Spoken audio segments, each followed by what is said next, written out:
In this video, I am going to show you how to set up a standalone Solr server in real-time scenario. So you just copy over your Hybris suite into the server box where you will be setting up your standalone Solr server. So this will be different from your Hybris server where the Hybris server is running. So this will be in the different boxes. So make sure that you copy the full Hybris suite over to your Solr server box, and then just run the and command for first time, so that it will generate you the necessary folder like this: the config, data, log, roles, etc. So the config folder is where you will have your Solr folder created, and the instances will be created. I'll open in my Eclipse and show you the configuration part of it. So once you are done with the and command and it generates all the instances, by default the instance name will be default, so you can name it differently if you want. In my case it will be default. So I'm in the config folder. uh, so uh, you have to have Solr server instance default auto start equal to false. This configuration is in local.properties, and this should be in your Hybris server box, so that whenever the Hybris server starts, it won't try to start your Solr server. This is one setting you need to do first. And in the in the Hybris box, in the local extension in the Hybris box config folder, this local extension.xml file, you need to include these three extensions, which will help you to see in HMC, the Solr configuration in HMC and all.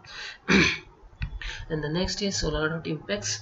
So you would need to create Solr server config, and make sure that you select the mode as standalone, because you are running a standalone Solr server box, and give embedded master as false.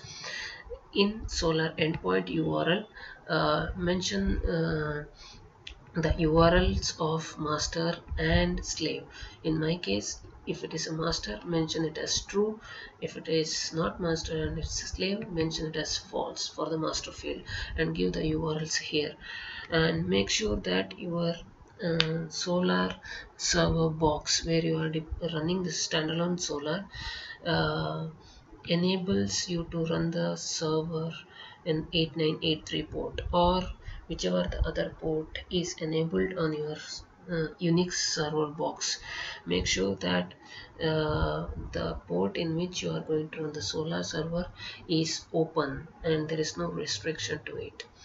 Talk to your server administrators if you need.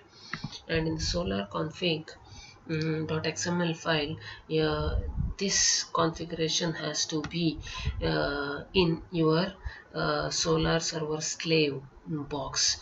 And in the slave config, you will mention the master URL, so that the replication happens to the slave.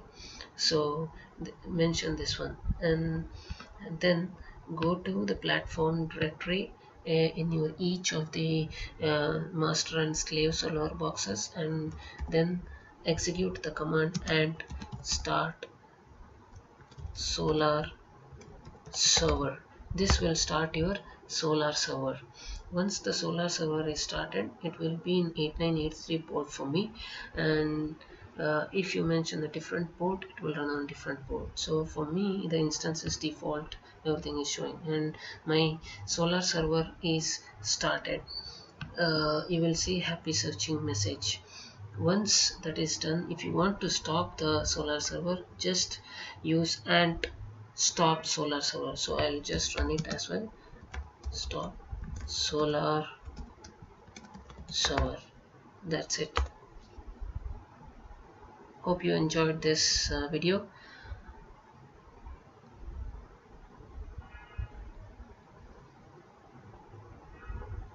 So Solr has been stopped. Thanks for watching.